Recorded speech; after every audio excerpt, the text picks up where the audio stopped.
¿Qué tal? Muy buenas tardes, bienvenidos una semana más aquí a Málaga en blanco y negro, ya saben, en directo a partir de la 1 de la tarde en Canal Málaga Televisión. Todos los miércoles abrimos durante media hora una ventana para recordar hechos e historias que ocurrieron en el pasado de la provincia y de la ciudad. Hoy hemos dedicado el programa a trasladarnos al año 1975, concretamente al acto de inauguración de la estatua en homenaje a Antonio Cánovas del Castillo, y cómo ese acto, y ahora van a entender por qué, pues terminó ocupando titulares de periódicos de tirada nacional. Se encuentra conmigo, como todos los miércoles, José Enrique Sánchez. José Enrique, muy buenas tardes. Hola, buenas tardes. Un miércoles más. Una historia muy interesante que vamos a contar hoy en el programa.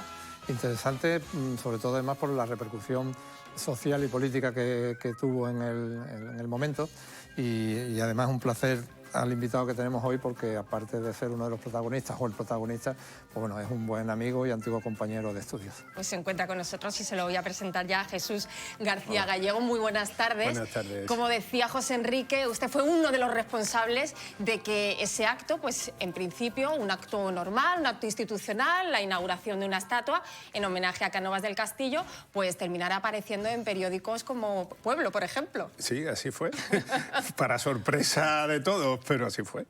¿Por dónde empezamos el relato de los acontecimientos, José Enrique? Bueno, vamos a, si te parece, vamos a ver una foto de donde está actualmente la estatua de Cánovas del Castillo, porque ahí no fue el emplazamiento original. Ahí está en la avenida Cánovas, que lleva el nombre, pero la estatua se inaugura en 1975 en el paseo central del parque, que es donde suceden este acontecimiento donde Jesús, digamos, es protagonista. Es decir, estamos viendo ahora mismo la estatua en su emplazamiento actual, se encuentra en el entorno del Hospital Noble, ¿no? Sí, exactamente, la rotonda que hay aquí, exactamente. Y, bueno, pues esta es, digamos, un reportaje que le hacen a Jesús hace poco por Alfonso Vázquez, donde recogía también los hechos, digamos, de esa inauguración y lo que aconteció allí. Claro, y aquí ya estamos viendo, Jesús, ese titular que ya nos está diciendo que algo pasó, porque dice el joven que protestó ante Cánovas. Intuyo que el joven es usted. Sí, efectivamente. A modo de titular, ¿qué pasó ese día que ahora lo iremos desarrollando hasta la 1:30 de la tarde? Bueno, a modo de titular, pues la Facultad de Filosofía estaba cerrada por la policía, algo que solía suceder de vez en cuando. Había unos compañeros detenidos y un acto en el que se iban a aparecer los medios de comunicación, el gobernador, en teoría, el alcalde, el presidente de Diputación, y entonces decidimos ir donde estaban las autoridades para plantearles la necesidad de abrir un diálogo que llevara a solucionar este problema de las detenciones y del cierre de la facultad. Claro, querían de alguna manera visibilizar el problema que había y el malestar que había entre los estudiantes. Efectivamente. Claro, para que los espectadores, pues nuestro programa, como siempre, tiene también una parte didáctica de conocimiento de nuestra historia, hay que recordar a los espectadores que Cánovas del Castillo, que fue presidente del gobierno en 6 ocasiones, y además fue el impulsor precisamente del ensanche del parque, de la construcción del parque hacia el puerto, pues esa estatua había estado ya creo que hace 2 años metida en un almacén, porque era la época de la transición o casi transición política. Entonces no estaba muy bien, digamos, visto el que se fuera a inaugurar esa estatua. Sí, eso ya venía con una polémica endosada al acto. Y 2 años en un almacén municipal, una estatua que no sabían o no querían ponerla en ningún sitio, ni más ni menos que Cánovas, ¿no? Y ya llegamos nosotros y ya le dimos la puntilla al acto, ¿no? Porque la estatua, la pobre había tenido un recorrido hasta que la colocaron realmente muy singular, ¿eh?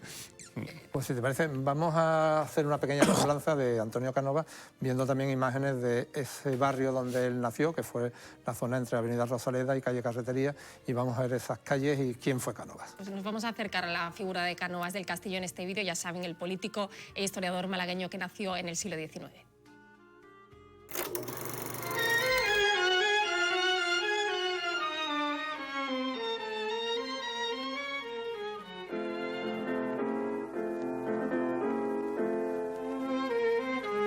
El hombre capaz de restaurar la dinastía borbónica nace el 8 de febrero de 1828 en Málaga, la ya trabajadora, fecunda y entonces y siempre deliciosa ciudad.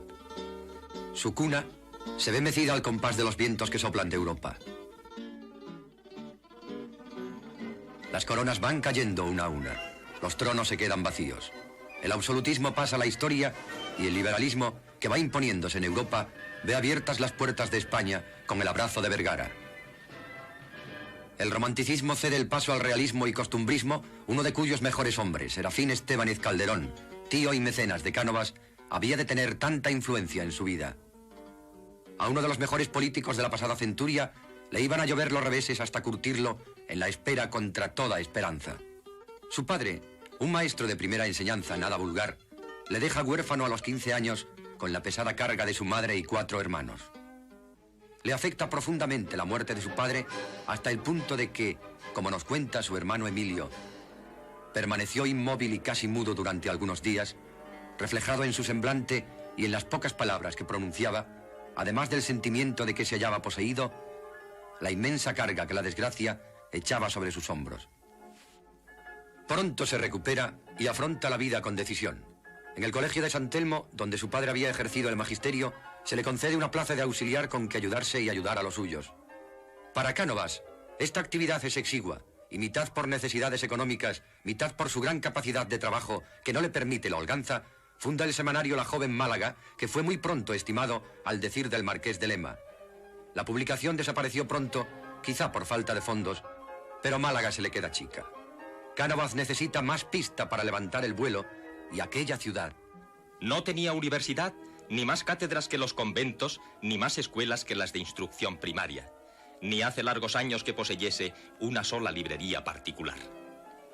De aquí que en 1845 se valga de la mediación de sus tías para inclinar a su favor el de don Serafín Estébanez Calderón, el solitario de nuestro costumbrismo, quien tenía excelentes referencias del talento natural del sobrino, amén del juicio que de él pudiera haberse hecho a través de los ejemplares de La Joven Málaga que puntualmente recibía.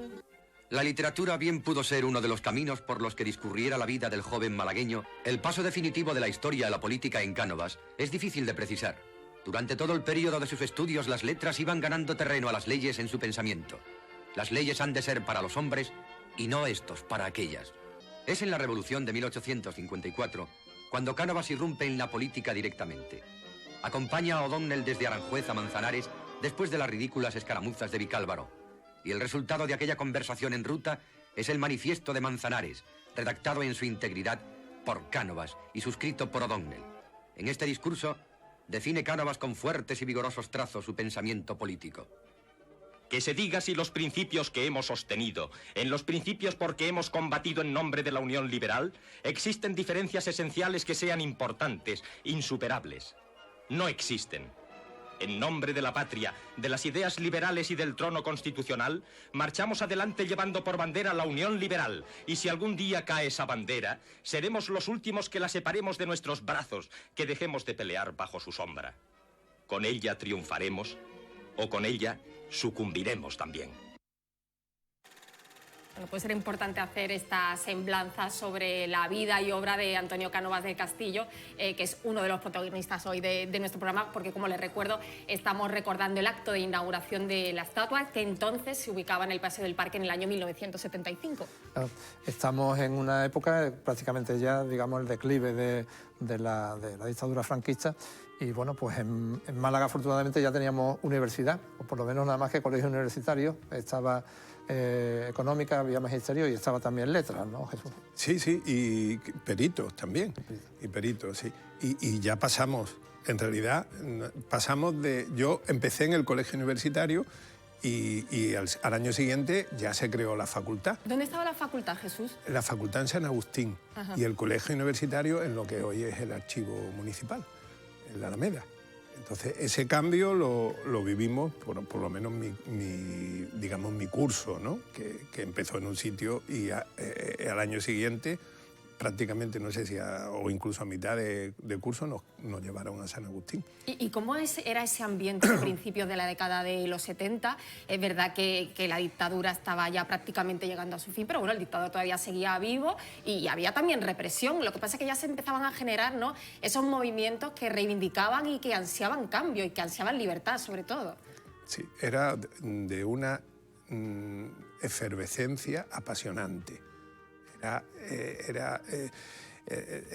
gente, cuando digo la gente me refiero a los malagueños, no importa que fueran obreros o estudiantes o técnicos, lo que sea, realmente salía a la calle a manifestarse, a protestar, a expresarse y nosotros los estudiantes pues estábamos un poco en el ojo porque claro, nos reuníamos muchos y teníamos la oportunidad de hablar de ese tema y de decir, bueno, pues tenemos que contestar. Pero era una época muy dura. Es como cuando un animal está herido y acorralado, que dice, bueno, ya le queda poco. Bueno, le queda poco, pero el régimen no se desmanteló hasta el 23F, prácticamente, muchos años después, ¿no? Pues esa facultad de letras que estaba en el antiguo Colegio San Agustín, que ahora están remodelando precisamente, pues tenemos imágenes de cómo era su interior y de cómo era también el ambiente político, social, estudiantil en el interior de la facultad. Vamos a verlas y esto y las comentamos con Jesús, que me imagino que además le traerán recuerdos imborrables. Sí. Pues vamos a ver las imágenes de la facultad en la década de los 70.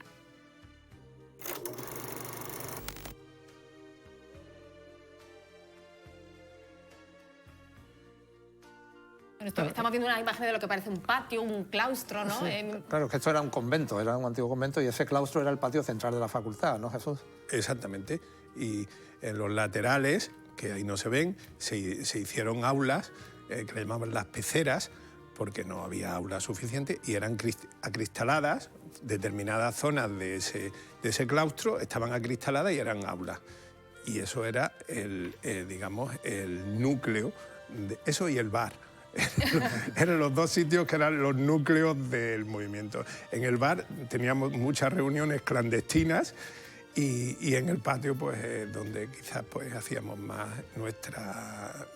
nos manifestábamos dentro de nuestra facultad, ¿no? Un edificio que de alguna manera recoge ese ambiente casi estudiantil más de Granada, que todas las facultades o la gran mayoría de las facultades estaban en edificios en el centro histórico y en Málaga, bueno, pues se hace en este Colegio San Agustín y bueno, aquí hay una de las aulas de la época con poquitos estudiantes en cada clase, ¿no? Sí. Eso le iba a preguntar yo a Jesús, si eran muchos alumnos por clase, poquitos, ¿no? 20, 25... Y dependiendo luego ya de las asignaturas, pues como había una especialización, pues podía haber asignaturas con 15 alumnos, 12 alumnos y eso.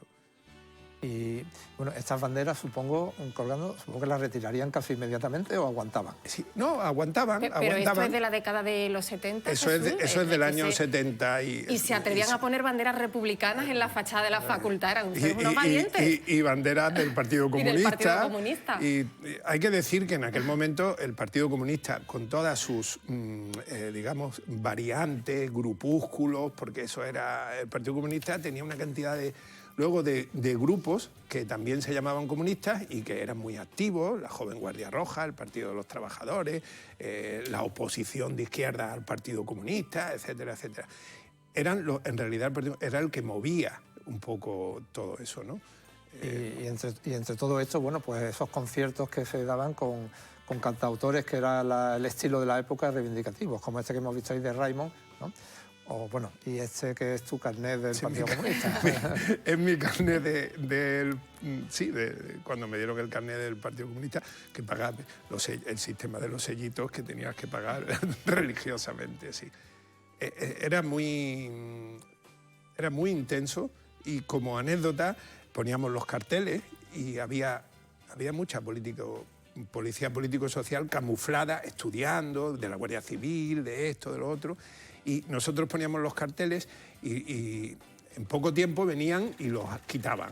Y entonces, cuando pasó lo de la revolución de los claveles de Portugal, poníamos primero un cartel que ponía social, acuérdate de Portugal. Y encima poníamos el cartel nuestro. Entonces, cuando ellos quitaban ese cartel, se desaparecía encontraba el otro. eso que era la caída de la dictadura portuguesa que había sucedido en aquella época, con lo cual aquello les generaba como una cierta rabia, ¿no? Porque es que decían, es que a nosotros nos va a llegar la hora también dentro de poco, ¿no? Porque esto no se aguanta. Nos decía al comienzo del programa que un poco el motivo de la protesta en el acto de inauguración de la estatua de Cánovas del Castillo, que enseguida vamos a ver, era por las continuas detenciones que se producían de estudiantes. Era bastante habitual que en el entorno de la facultad, de una clase, apareciera la policía para llevarse a 2 o 3 compañeros. No, la policía no entraba en la facultad de forma oficial. Porque, bueno, digamos que había como un cierto respeto. Pero de vez en cuando sí entraban, pero las detenciones las hacían fuera. Estaban en los alrededores y ellos ya sabían a quién tenían que ir a buscar y cuando salían, pues, pum. Entonces, yo no recuerdo, igual me falla la memoria, de que hayan entrado y hayan detenido a alguien allí. Entrar sí entraban. Y controlar un poco, ¿no? Sí, a revisar que todo a quitar los carteles, funcionara según ellos querían, claro, ¿no? y todo eso, pero bueno. Y en ese contexto reivindicativo, pues en ese 75, hablamos del 9 de mayo del 75, Mayo del 75, sí. hay, digamos, un conflicto en la facultad y se inaugura la estatua de Cánovas. Y bueno, ¿y qué decidí? Pues mira... Hay una asamblea, me imagino. Sí, bueno, pero una asamblea... No, es que hubo una de las manifestaciones que se hicieron y, bueno, pues había sido un poco más fuerte de lo normal, más numerosa, con más... Estábamos acostumbrados que venía la policía, nos perseguía, salíamos corriendo, tirábamos panfletos... Bueno, la gente en general nos aplaudía a nosotros, no a la policía. Y entonces, pues en aquella ocasión, pues quizás fue un poco más fuerte y detuvieron a un grupo de estudiantes. Y entre ellos, pues y cerraron, como motivo de estos altercados, decidieron cerrar la facultad para que no pudiéramos reunirnos y ser un foco bueno, pues de estar movilizando a la ciudad.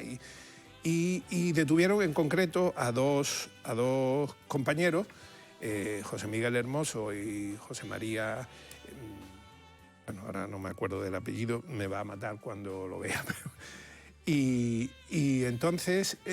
José María Díaz. José María Díaz, sí. Y cerraron la facultad. Entonces nosotros nos reunimos en la calle, en una plaza, y entonces pues decidimos que teníamos que seguir. Y ya el motivo era... Que no les iban a callar. Claro, el motivo era que abrieran la facultad y que pusieran en libertad a los compañeros detenidos. Entonces, de una forma bastante rudimentaria, pues decidimos hacer un escrito y buscar el momento, que era la inauguración de Cánovas, para que yo, como delegado, fuera allí y dijera lo que porque era un tenía acto que decir. sabían que iba a concentrar la atención de los medios de comunicación. Y bueno, pues casualmente había un aficionado al cine malagueño que captó unos minutos de aquel acto y vamos a recuperarlo porque la emisión de estas imágenes son completamente inéditas. Es la primera vez que van a ver la luz. Pues vamos a ir a esa inauguración de hace ya casi 50 años de la inauguración de la estatua de Cánovas del Castillo en el Paseo del Parque y vamos a ver lo que ocurrió.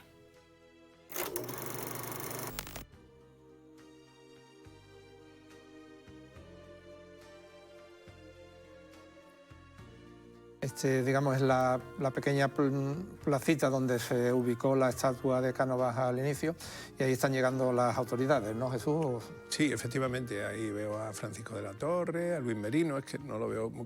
Y ahí está el susodicho estudiante con su escrito. Chico con camisa al que no le tiembla el pulso no. En ningún momento.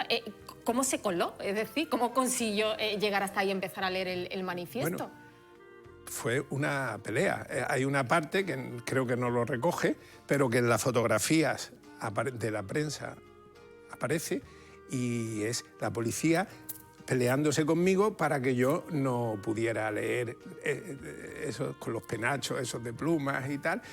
Y allí estábamos, realmente fue una situación muy tensa, porque de pronto yo me vi entre 2 o 3 policías que me estaban tirando y haciendo fuerza para que yo... No sé, yo iba a leer, pero no sé qué se pensaban que yo iba a hacer allí, ¿no? Claro, una situación, digamos, de de tensión política. Supongo que efectivamente no sabían que iba a ocurrir, esto era algo inaudito. Y bueno, pues el alcalde Cayetano Utrera en aquel entonces, bueno, pues tuvo una decisión acertada, creo, según tú defines, ¿no? Sí, Cayetano Utrera pues era, como luego vimos, una persona que ya estaba buscando una salida política a su carrera y de hecho lo intentó. Luego creo que se presentó al Senado y algo así, pero no recuerdo ese detalle. Y entonces él vio que o inauguraban la estatua y yo leía lo que allí había, o allí se iba a liar un lío, se iba a formar un lío tremendo y aquello iba a ser peor. Claro, y que iba a ensombrecer Claro. el acto de inauguración. Y se la jugó un poco diciendo que lea. Porque además, bueno, hemos visto esas imágenes, volveremos a verlo, había un grupo nutrido también de estudiantes que estaban allí haciendo declas tuyas. Claro, habíamos venido, yo no sé, pues un grupo a lo mejor de 20, 30 estudiantes, que eso yo creo que ya les dio como mala espina cuando ven que van a inaugurar la estatua de Cánovas y de pronto hay aquí un montón de estudiantes. De chicos con barba. Con barba y todos pantalones de claro, pana. y pantalones de pana y chaquetones. Bueno, no porque era mayo, pero en fin. Y yo creo que eso ya les... Y Cayetano, pues yo creo que tuvo la intuición de decir, bueno... Vamos a dejarlo, a ver lo que pasa, ¿no? No sé si recuerda lo que reivindicaba en ese texto que veíamos las imágenes que no podíamos escuchar, pero que estaba leyendo en el año 1975. Pues Jesús. mira, casualmente tengo un periódico de la época, un artículo de Julián Sesmero, un maestro, y donde reproduce exactamente porque le debimos de dar una copia a los periodistas. Esos detalles ya no los puedo recordar. Y bueno, si queréis lo leo, sí, es muy breve. Nos encantaría, Jesús. Veáis el talante nuestro, que no tenía nada que ver con lo que ellos pensaban que íbamos a hacer allí, la revolución o la toma de la Bastilla o algo así, ¿no? Ante los hechos que vienen sucediendo en Filosofía y Letras, los estudiantes de esta facultad queremos hacer público el siguiente comunicado. Perdón, pero es que hay un tachón aquí. Entendemos que la mejor manera de solucionar los problemas que tenemos planteados no es cerrando la facultad ni deteniendo a 8 compañeros, entre ellos el delegado del centro, a mí me detuvieron, de los cuales aún quedan detenidos José Miguel Hermoso y José María Díaz.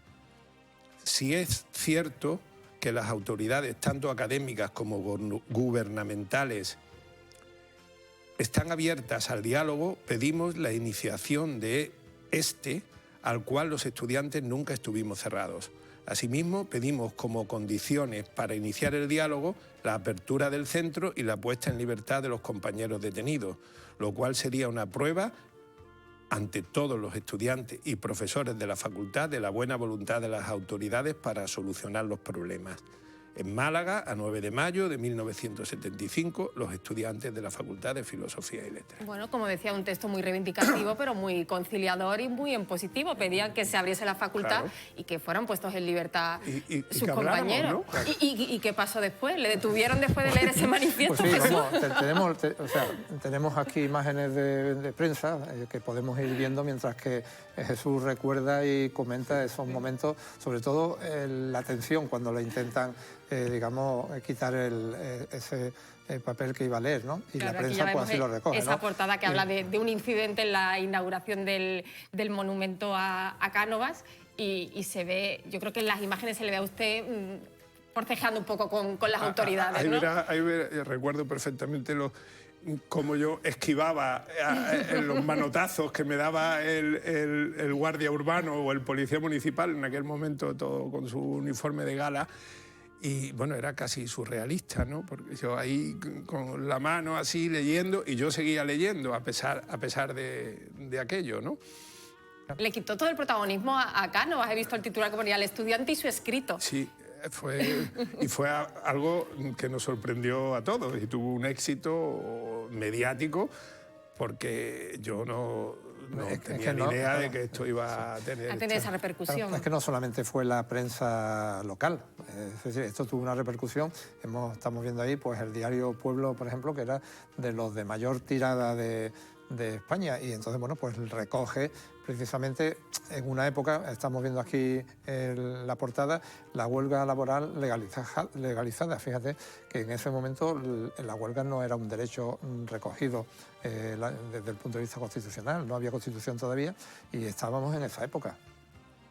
Sí, bueno, pues fue realmente increíble porque me llegaron después recortes de periódicos de toda España, porque yo supongo que la cadena del movimiento tenía periódicos en todas las provincias y pueblo arriba, lo que sea, ¿no? Pero venían de Galicia, de Extremadura, de muchos sitios los recortes de prensa.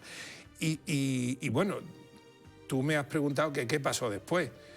Pues una especie de guardia pretoriana de 8 o 9 compañeros me sacaron, y lo de guardia pretoriana era prácticamente tal como te lo digo, me sacaron de allí y en algún momento pues nos diluimos en la ciudad, ¿no? Claro, yo me tuve que esconder y estuve, porque me estaban buscando, ¿no? me estaban buscando por toda Málaga. Me tuve que esconder 3 o 4 días en los pisos francos, que eran los pisos de compañeros de la facultad que no estaban visibilizados, ¿no?, por la policía y tal. Y bueno, pues, y hasta que ya a los 4 o 5 días digo, yo voy a volver a casa.